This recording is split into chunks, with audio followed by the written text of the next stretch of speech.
안녕하세요. 자, 오늘도 목사의 서재 멋진 책 한 권 들고 왔습니다. 그렇습니다. 이건 꼭 목사님들이 한번 보셔야 되는 책이지 않나? 목사의 서재에서 목사님들을 위한 진짜 책. 맞습니다. 저희가 목사의 서재에서 목사님들이 꼭 보시면 좋을 책들을 얘기하지만 요 책만큼은 그렇죠. 꼭 보시면 좋을 것 같습니다. 예, 맞습니다. 제목 자체도 그렇죠. 아는 만큼 건강한 목회. 목사님들하면 다 건강한 목회하고 싶으시잖아요. 건강하고 영향력 있는 목회하기를 원하시는데 왜 안 될까요? 저는 목회 철학의 부재인 것 같습니다. 그래요? 여기서 그렇게 얘기하더라고요.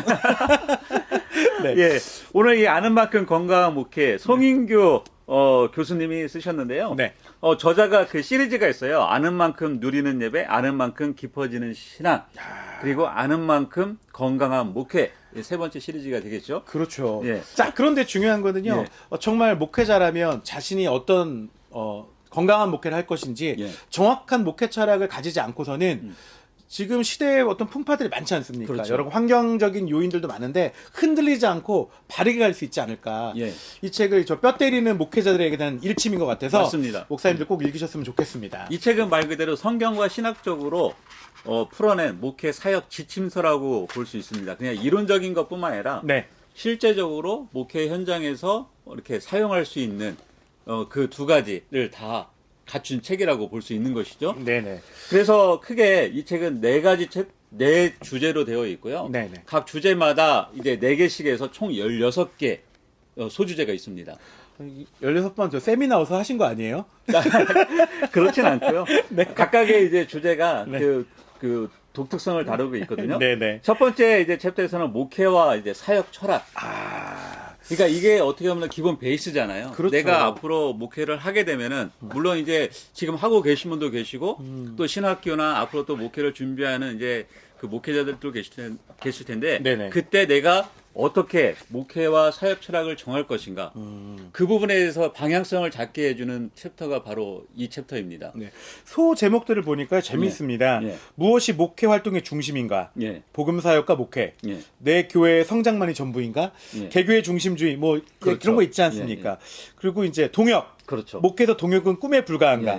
이런 얘기들. 사실 목회자로서 누구나 고민하고 있는 문제들 아닙니까? 그다음에 작은 교회 이야기. 요 있죠. 다들 이제 어떤 교회 사이즈와 어떤 영향력을 가지고 목회를 잘한다. 뭐 못한다. 이렇게 이제 뭐 말씀하시는 분들도 간혹 있지 않습니까? 그렇죠. 많은가요? 그리고 또 이제 작은 교회 목회자들만의 어떤 영웅주의. 그렇죠. 내가 하니까 여기 지금 된다. 뭐 이런 얘기들도. 그렇지만 이제 또 많이 의기소침하는 경우가 있잖아요. 그렇죠. 이야기할 때 뭐 이제 대부분 몇 명이나 나와 뭐 이렇게 물어보면 난감할 때가 있잖아요. 우리 일당백이라고 얘기하죠. 모든 이런 것들이 이제 웃으면서 얘기하고는 있지만 모든 목회자들이 고민하고 있는 부분들 있지 않습니까? 그런데 그런 분들에게 이런 말이 있더라고요. 보면은 사람들에게는 작게 보여도 어떤 이가 하나님이 허락한 장소에 머물러 있다면 그는 하찮은 사람이 아니요 그것은 하찮은 곳이 아니라는 사실이다. 이런 말이 있더라고요. 그러니까 결코 어떤 하나님께서는 수나 사이즈나 그런 걸로 평가하는 것도 아니라 정말 그 사람이 하찮지 않고 그 한 사람의 목회자가 있는 곳 자체가 거룩한 곳이고 그곳에서 하나님은 일하고 계시다는 것들을 이렇게 격려해주고 있는 그런 부분도 있더라고요. 이 목회와 사역 철학 부분들을 보시고 나면 그런 위로와 격려도 좀 얻으실 수 있지 않을까 이런 생각이 좀 듭니다. 그러면서 이 장에서 이제 결국 얘기하는 것은 진짜 목회가 성경으로 복음 중심 사역으로 인해서 성도를 신앙으로 성숙하고 또 성장해 갈 수 있도록 돕는 것. 그것이 바로 진짜 제자도를 해라. 그렇죠. 두 번째 교육과 훈련으로서의 목회 사역 이 부분에는 제자도에 관한 얘기를 하시잖아요. 제자도하고 그다음에 성경 교육 이야기를 하고 있죠.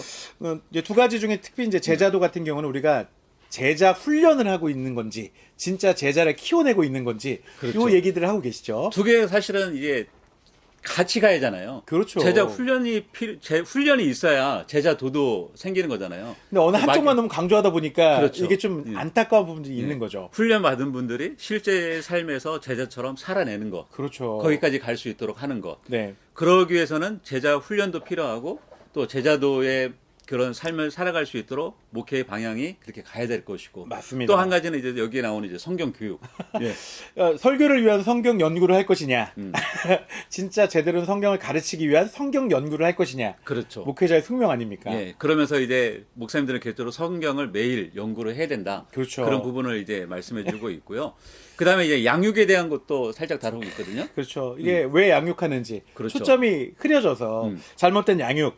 또 한 가지는 구시대적인 예전에 양육을 이렇게 했으니까 지금도 그렇게 하면 될 거라는 생각을 이제 버리셔야죠. 그렇죠. 핵 개인화 시대 아닙니까? 맞습니다. 개인의 어떤 환경과 상황들에 맞춘 양육이 필요하다. 맞습니다. 이런 얘기들을 하고 계십니다. 그 세 번째 챕터에서는 목회 사역이 주는 도전 네. 해서 요즘에 이제 그 밀려오는 어떤 개인주의라든가 그다음에 이제 리더십에 대한 부분들. 맞습니다. 그다음에 이제 목회자들 같은 경우에도 목회 사역을 하면서 의도치 않게 비난이나 비판을 많이 받잖아요. 또는 또 목회자들이 또 잘못된 길로 가는 비행도 그렇죠. 있지 않습니까? 비행도 있지만 또 알게 모르게 상처를 많이 받잖아요. 아유, 그럼요. 그런 부분들을 또 어떻게 해야 될지. 그런 것들을 잘 헤쳐나갈 때 예. 건강한 목회 철학으로 세웠던 것들을 계속 이어갈 수 있는 거죠. 그렇죠. 예. 뭐 예를 들면 개인주의 풍조, 신앙 공동체. 우리 공동체가 중요하다고 하지만 또 개인의 어떤 그 생각이라든지 개인주의에도 존중이 필요하지 않습니까? 그렇죠. 교회 안에서 이런 부분들도 참 이게 균형을 잡기가 쉽진 않은 것 같아요. 맞아요.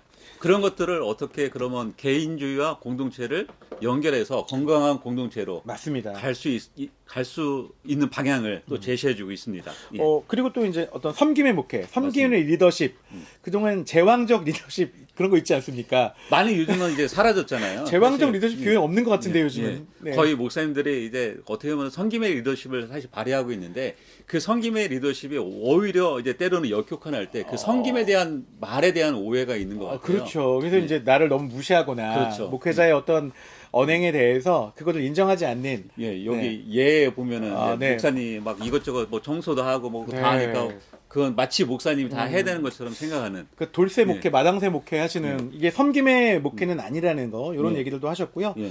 또 이제 목사님들이 많이 어려워하시는 게 어떤 비난과 어떤 이야기에 대했을 때 인정받지 못할 때 그때 참 그 비난 가운데 있을 때 어떻게 헤쳐나가야 될지 이런 얘기들도 좀 있습니다. 예. 마지막 한 가지 있잖아요, 또 목사님. 성적 비행 있는데요. 네. 이건 결국은 앞에 있는 비난하고 연결이 될 수 있을 것 같아요. 맞아요. 그 어떤 자기의 상처 받았을 때 그 어떤 탈출구나 아니면은 그런 쪽에서 이런 일들이 일어날 수 있는 부분이 있기 때문에 이런 부분도 요즘 특히 더 개인의 공간에서 그 작은 공간에서 맞습니다. 그런 부분들을 어떻게 목사님들이 처리해야 될지 맞습니다. 그런 것도 이야기하고 있습니다. 그러니까 마지막으로는 이제 네 번째 목회 사역의 여러 이슈에 관해서 얘기하고 있잖아요. 맞습니다. 예. 네, 그리고 이제 가나안 성도, 그렇죠. 기회를 좀 이중직, 떠나신 분들, 네, 예. 뭐 그다음에 직분과 직분자, 예, 예. 그리고 마지막 이제 교회 합병. 합병 이야기. 굉장히 민감하면서도 예, 예. 꼭 다뤄야 될 네 가지 내용들을 이렇게 다루고 있습니다. 예, 맞습니다. 그래서 이 네 번째 이슈들은 특별히 이제 직분이나 직분자, 교회 안에 이제 권위 질서가 있잖아요. 그렇죠. 어떻게든. 네. 근데 그런 각각의 권위가 어떻게 또 주어지고 또 어떻게 분배를 해야 되는지 또 그런 부분들 참고해서 보면 될 것 같고 실제적으로 이 네 가지에 대한 부분들 또 이중직에 대한 부분들 같은 경우에도 이런 거 있잖아요. 이 득과 실이 과연 무엇인지. 그렇죠. 그러니까 이제 두 가지 우리가 너무 잘 알고 있는 그 주장들이 있지 않습니까? 부르신 소명들을 계속 유지하기 위해서 어쩔 수 없이 이중직, 어떤 그렇죠. 직업을 갖고 부르신 소명을 계속 지켜내기 위해서 하고 있는 어떤 이중직. 또 한 가지는 또 한편에서는 마음과 삶이 나누어지는데 과연 목회를 건강하게 계속 갈 수 있을까?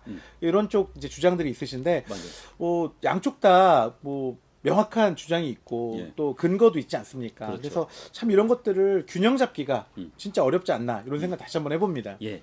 그래서 지금 말씀드린 네 가지 이 주제가 네. 각각의 주제가 목사님들이 각각의 그 목회를 하시는 데 있어서 방향성을 잡거나 또 아니면 부족한 부분을 채울 수 있는 부분을 이렇게 긁어주고 있기 때문에 맞습니다. 이 책을 보면서 굉장히 유용한 도구가 되지 않을까 이렇게 생각이 듭니다. 제목이 아는 만큼 건강한 목회잖아요. 예. 우리 목사님들 각각의 목회 철학 있으시고 예. 또 각각의 목회에서 가치를 추구하면서 이제 목회하고 계신데요.